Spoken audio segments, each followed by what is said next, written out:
Hello and welcome back to A Shark's Perspective. With all the anxiety and depression and unrest in the world, a lot of people have passion for what they do, yet oftentimes they are carrying too much baggage as a leader. And the issues of behavioral health that face employees at companies today can be overwhelming. It's hard for many to see themselves as their own hero in order to get to a state of bliss that so many hope to achieve. Michael Drake is a two-time CEO, speaker, entrepreneur, philanthropist, social activist, and author of The Bliss Journey, Becoming the Hero of Your Own Story. And on this episode, we'll discuss becoming the hero, behavioral health in the workplace, Joseph Campbell, 14 steps, Dorothy and the tornado that took her from Kansas, full contact martial arts for business, famed movie producer Tom Shadyac, and a lot more. So let's tune in to a journeyed hero with a blissful shark on this episode of A Shark's Perspective.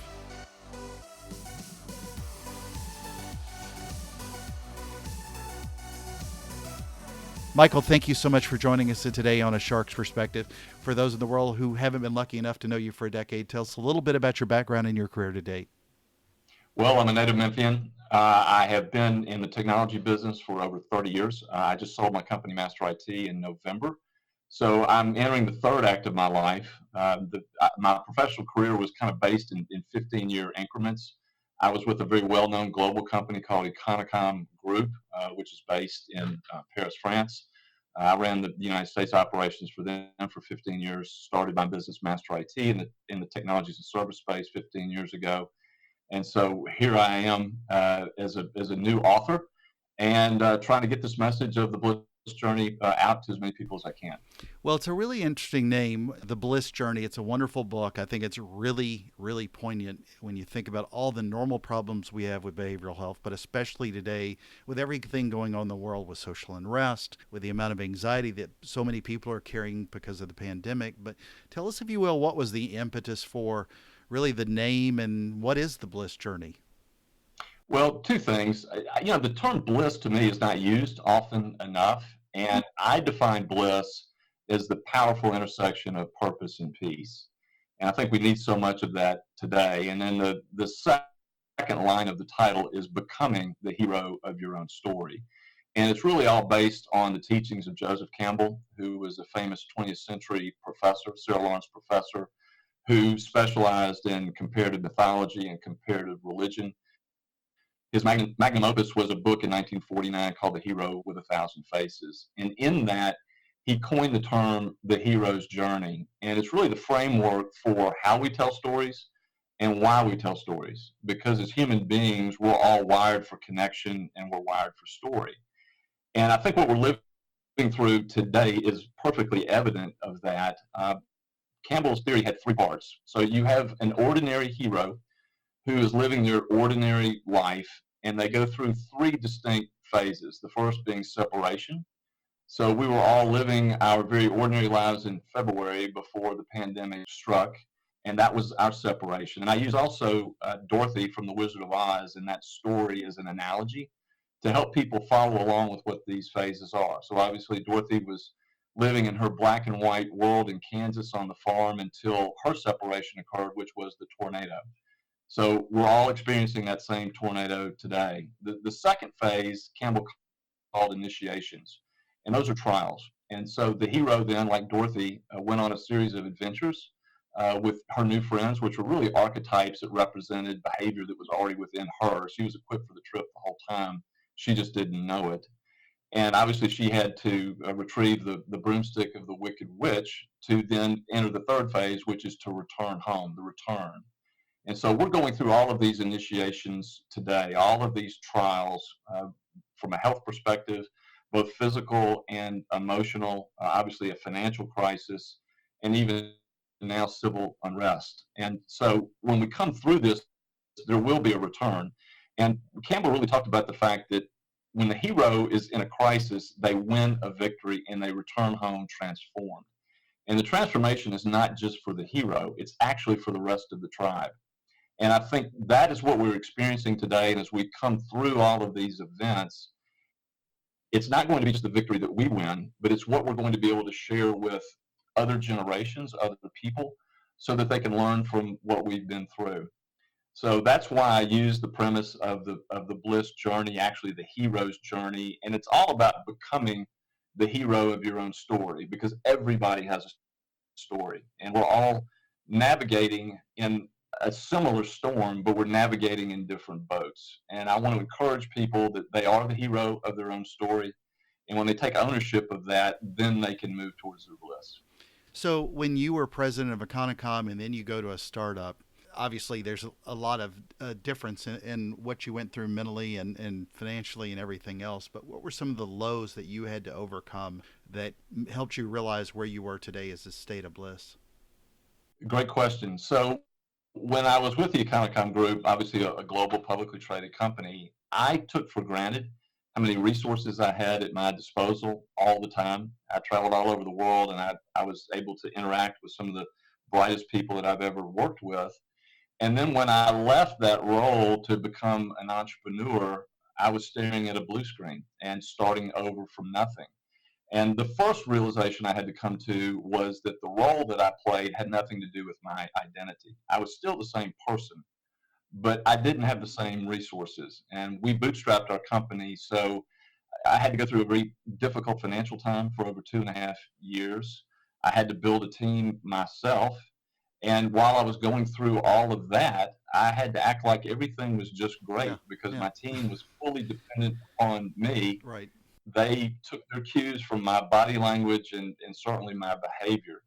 So I think the biggest lesson that I learned from that is when you leave one role in a chair that you sit in as a CEO of XYZ, and then you go do something else, particularly in a startup, people really don't care about what you did before.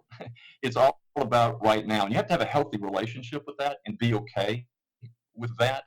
But I had such a calling, a vision to go start this company that that's what sustained me through those very difficult times. So my encouragement to any leader or any entrepreneur today is you must have passion. I mean, real passion, fire in your gut to maintain yourself in difficult times. We're all going through tragedy right now, but entrepreneurship is a full contact sport, as you know. Yeah. And you have to bring your A game every day. And I think the only way that I was able to sustain that is I really felt called to that.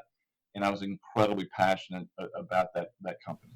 Yeah, and that's a great point because I remember when my own father passed and when my mother passed. I'm going to use kind of an analogy of having to keep a happy face for my own, very youthful son at the time. And you become that parent having to putting on. And when you talk about managing people, it's not it's not even a selfish. They're not. They give you time to work through things, but they expect you to continue to be a leader even at your darkest moments in your life, like a lot of people went through, when I went through with my own parents passing. But you list out a series of steps. There were, I believe, 14 steps as part of this process that you went through. At a high level, what were they, and how did you come up with them? Well, it was an epiphany I had while I was sitting at my desk at home 15 years ago preparing the business plan for Master IT. And a voice came to me just like we're speaking with these principles. And I wrote as fast as my pen would go. And I didn't know it at the time, Kenneth, but they were principles to prepare me for the trip I was about to go on.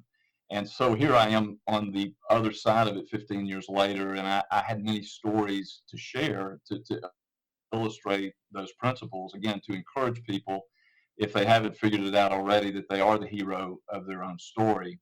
But to go back to what you said about your parents, there's one chapter in the book that is probably one of my favorites, and it's called Spend 96 Minutes on You. And it's all based on the Pareto principle. And we all know the 80-20 rule. I think in my life, probably 10% of my activity has really contributed to 90% of my results. But if you look at an 8-hour workday, 20% of an 8-hour workday is 96 minutes. And I made a deal with myself, Kenneth, when I started this company after having traveled all over the world for 15 years and really not paying as much attention to my family as I should have, that I knew I couldn't be an effective leader and take care of anyone else unless I took care of myself first. And in those 96 minutes, and this is my routine, and it doesn't matter what your routine is, but my encouragement is that you have one. I happen to be a morning person, so when I wake up at 5:10 in the morning, I've got a three-legged stool that comprises those 96 minutes. The first third of those is my spiritual leg, where I read scripture and I meditate and I pray. The second leg is I spend the next third on my mental and emotional well-being. I journal to really get in touch with what my feelings are that particular day. And I do look at the news just briefly in my email just to kind of see what's going on in the world that I need to be prepared for, which leads to the final third, which is almost an hour of working out. And while I'm working out, I'm able to process those spiritual and emotional things. So I'm not saying I'm right. I don't have to be right. But what I really do encourage, because it's helped me so much in my life, particularly now, is whatever is right for you, find it. If you're a morning person, an evening person, a middle of the day person, I found that ritual or that routine is really helping. Yeah, I couldn't agree more, especially as somebody that has OCD. Rituals are my staple, so I could not agree more. And it's a question I ask a lot of entrepreneurs. I was specifically thinking about you. When you look back at your last startup and how much your life has changed because of better business practices, better marketing, advertising operations, and everything else you did to run a business versus your mental attitude with how you developed this company that you sold, how much of it was that distinction between you and what happened to you? And I think so much so often gets discounted with attitude way too much, with what helped you maybe even appreciate the customers and clients that came with it. But sometimes it's not necessarily a skill that a lot of people focus on as part of their mental health and being an entrepreneur. Well, that's an interesting observation. I knew when I started the company, I had one chance to get it right. And I'm a person of faith, and the logo of Master IT was a lowercase master and an uppercase IT. So that is the servant leader model. And I really believe that companies, particularly startups, are absolute reflections of who the leader is. Yeah. And we had very clear core values, and we lived those out. They weren't just aspirational. In the beginning, it was innovate, communicate, face reality, and serve. Again, as a Christ-based company, it was that servant leader model, and it was just something that was in me that I wanted to live out every day, because my calling to start Master IT had nothing to do with technology or even making money. Uh, you know me well enough to know that it's probably a comedy that I was in technology for 30 years, because I'm a finance person by training. I don't turn the screwdriver. Our engineers were the ones that developed the solutions. My job was to create the right environment for them, the right culture. I've been a culture builder for 30 years, for them to become the best version of themselves that they could be. And that's what really drove me. And that was where my satisfaction and my realization came from. Yeah, well, I remember because that was part of the reason I wanted to interview you on my previous TV show when I came out to your office was really understanding that leadership. Within the book, I thought was really interesting that a lot of the stories weren't just your own. They were a really good opportunity for me as a hero's nut to talk about Batman, Wonder Woman. Again, I think I would have been okay with Deadpool, but use some examples based off Dorothy that we mentioned earlier in The Wizard of Oz. What was the reasoning for that particular? I mean, what was you could have picked any hero on the planet, and you picked the girl that gets picked up by the tornado. That's a great question. So, because you are a blockbuster comic book Yeah, fan, nerd. I found I found that Dorothy for me was much more relatable, because I'm just an average, ordinary person, as Dorothy was average and ordinary. She lived in a black and white world of Kansas Right. before she was picked up and launched into this land of Oz. And so that was very relatable to me. And I wanted people to relate to the fact that we all have a story to tell. And because we're so connected, that's another thing that I've learned in my journey. And I think that's why we're all feeling the same collective sense of stress and anxiety and grief over what we've been through. But she was normal. And so I was really relatable to that. The second reason is, the movie was made in 1939, and when I was a little boy in the 60s, the only way you could see The Wizard of Oz was on one of the three network stations, and it would only come on once a year, typically at Halloween. So we would all watch it together as children, and we would all go to school the next day and talk about it. And it's just something I remember from my childhood that Yeah, really yeah. brought back pleasant memories. Well, it's a story everybody knows. I don't know if her superpowers were those shoes, but that was it's a great movie that everybody knows. It's also probably for me the simplest example of Yeah, what Campbell taught with the hero's journey of an average, ordinary hero goes through separation, initiation, very and true. return. But what I do want people to know, it's in the book, that we all live a never-ending series of heroes' journeys. The movie was made in 1939. Frank Baum wrote The Wonderful Wizard of Oz in 1900. He actually wrote 14 different versions, and Dorothy went on many, many other adventures. She went to Australia. She fell off of a ship and went into the ocean. She returned to the land of Oz with her family and these different stories. So the whole point is the return home. There's no place like home. It doesn't stop there. Just like we're going to come through this crisis that we're in today, and we'll learn from it, and we'll go on to live another hero's journey. So you're mentoring a lot of entrepreneurs. You've conversed with a lot of people in this field. When you're talking to them one on one, what are generally the questions they're asking you about how to move ahead? Do you find your advice to focus around more, this behavioral and emotional stuff that we're discussing today, or is it more about how to hire the right kind of people? Or I know, Bob or Susan's a great CFO for you. I mean, what's the kind of stuff that people are generally coming to talk to you about, and then what's generally the type of advice you give them? Yeah, I had a conversation this morning with someone, and actually, I think it comes from two different camps. There are those leaders who are so preoccupied with survival Yeah. at the moment. It's what do they do in crisis management? And then there are another set of people who are understanding, because we're all working virtually today, that culture is more important than ever. And how do you attract and retain the best talent, not only today, but as we come through this? I mean, there are almost 50 million people that are unemployed today that, our workforce is going to look completely different. And I think there are people that are awakening to the fact that culture trumps strategy every day. And obviously, strategy is important. I'm a strategic freak about that, and I think right now short-term planning obviously is more important than it's ever been. But at the same time, we can't take our eye off the ball of what behavioral health and mental fitness is all about, because Yeah. we're not physically together. We have this issue that I call, it's a term called presenteeism. People are working, but they're not as productive because they're not as focused as they need to be. And that's because of the trauma that they're dealing with. And I think it's the leader's responsibility, again, to create that environment where people can be the best version of themselves. And we've seen how innovative and resilient people have been over the last several months. I think that trend will continue for the people that recognize it. Well, so you and I have spoken frequently over the years about behavioral health issues. I know you speak at conferences a lot, and this book is really tackling a lot of those issues, including some of the challenges that I constantly work to overcome.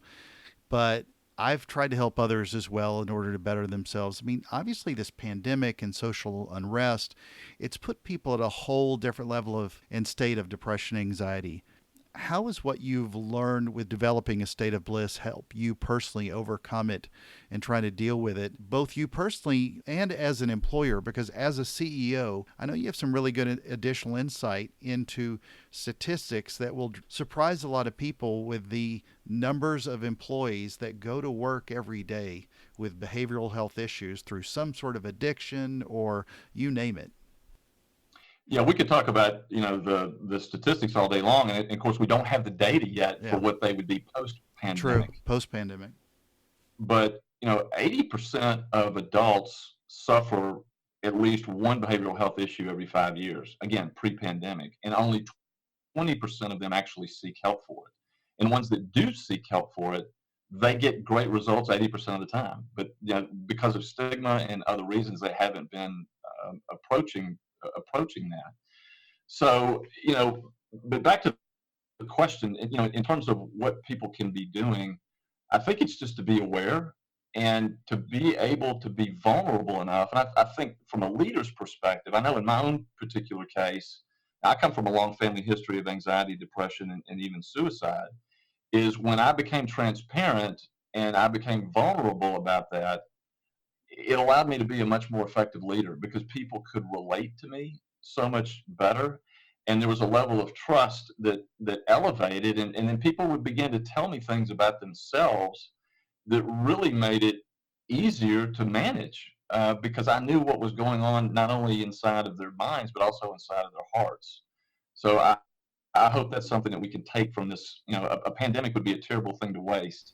I Oh hope yeah. we at least learn that from it. Yeah, it's a really interesting concern to think about how people are dealing with it isolated inside their homes, removed from normal social discourse can actually do to help them just stay connected. When you take away all of that connection, it's really scary. But I do applaud, all politics aside, take out the Democrat Republican part of this, but the fact that President Trump has been speaking about this on a fairly regular basis about the problems we have with mental and behavioral health because of what it's transpired in his own life with his own family. I applaud him on because it's a discussion that needs to be had. But we also know a few people in common, and one of those in particular is you're friends with the amazing Shadyac brothers and their families. And for those that don't know, Tom Shadyac is the CEO of St. Jude's fundraising arm, ALSAC, St. Jude ALSAC, which raises money so that no family has to pay a dollar for their kids and often the entire family to go through cancer treatment and be able to stay there with their children. But Tom Shadyac is, in a way, if not bigger globally successfully as a name from Hollywood. He's the brother and the famous producer and filmmaker with a lot of blockbuster hits. He's taught a class at the University of Memphis about filmmaking and storytelling. You took that class. What inspired you to do that, and what were the results? Well, I'll try to make a long story short, but 6 years ago, it was on my heart to introduce the behavioral health conversation in the business community to try to destigmatize it. And I had the ability through City Current, which is an organization I'm part of, that we have over 200 events a year, and signature partners like my company was, were able to bring speakers once a month to a breakfast that was attended by all the business leaders in Memphis. And I kept looking for somebody to talk about behavioral health, and I couldn't find it. And so finally, somebody introduced Tom's work to me. He's made the movies Ace Ventura, Pet Detective, Liar Liar, Bruce Almighty, Evan Almighty, Patch Adams. We can go on and on. But he had made a documentary called I Am that was a follow up to a New York Times best-selling book that he wrote called Life's Operating Manual: The Fear and Truth Dialogues. And it was absolutely perfect. When I saw that documentary, I knew he was the guy. And it just so happened by coincidence that he was teaching at the University of Memphis. That was his second semester to teach. As you mentioned, his brother Rick, being the CEO of ALSAC, he basically had that relationship with the University of Memphis because of his relationship with Memphis and St. Jude.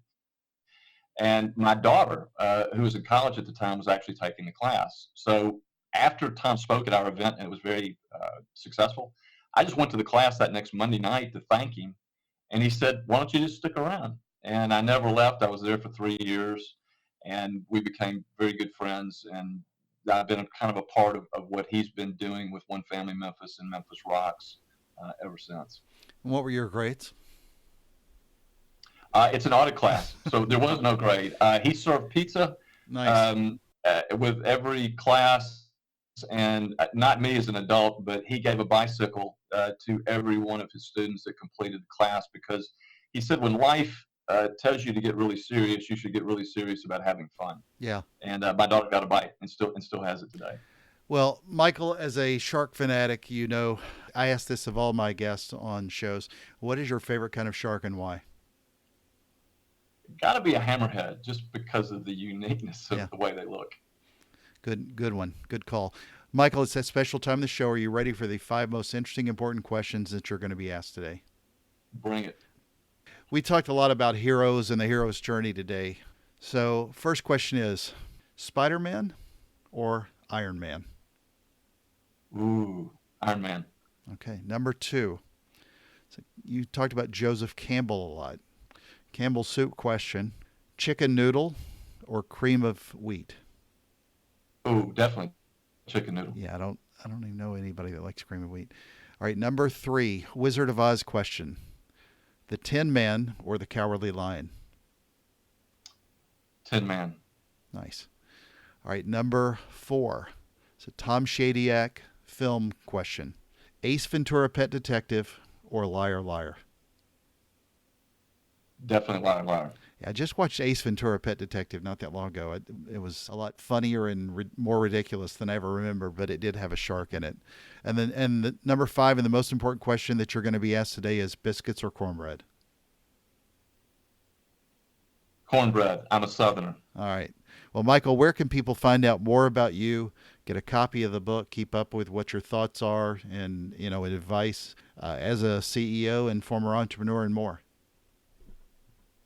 Right. The best way to connect with me is through my website because it has all of my social media handles. It'll direct you to the book. You can even download 2 chapters for free if you want to sample it. But it's the letter J, michaeldrake.com. Great. Michael, thank you again so much for being with us today on A Shark's Perspective. Thank you, Kenneth. Always great to be with you. So there was my conversation with Michael Drake, a 2-time CEO, speaker, entrepreneur, philanthropist, social activist, and author of The Bliss Journey, Becoming the Hero of Your Own Story. Let's take a look at 3 key takeaways from a conversation with him. First, behavioral health issues are not a weakness and shouldn't be looked at in that way. Everything we go through with pandemics and social unrest and unemployment and whatever challenges that come upon us in the future, it's still important to consider that a lot of people are battling their own behavioral health issues even during good times, let alone bad. So many working adults deal with behavioral health issues, even like a normal pre-pandemic population, roughly 10% who are dealing with some sort of addiction, and that results in a massive loss in productivity. It's an epidemic on its own. That's the number 1 workplace disability, more so even than cancer and heart disease. So keep that in mind with your workforce, with your colleagues, and just as important, yourself. Take the time needed so you can have a blissful journey and not just one that self-manifests anxiety and depression. And get professional help. I offer words of advice to friends all the time, but I know where to draw the line. And as Michael said, there shouldn't be a stigma to this, so get professional help when needed. Second, as Michael said, entrepreneurialism is a full contact sport. Most lose it or fail, and it's such a marathon, not just a sprint. Be self-aware with your strengths and your struggles. That goes for any leaders who also need to develop that discipline and attitude to become the best version of themselves. You are the hero. Third, I'm more than happy to admit that I failed as a leader before to people. It's how I learned to get better, and a big part of that was simply looking in the mirror. It's hard for a lot of people to do, but be radically transparent with yourself at least. Bliss can be near. Got a question? Send me an email to kenneth@asharksperspective.com. Thank you again for the privilege of your time. Stay healthy out there, and just as important, take care of your mental health. Stay on the right course, my friends, and join us on the next episode of A Shark's Perspective.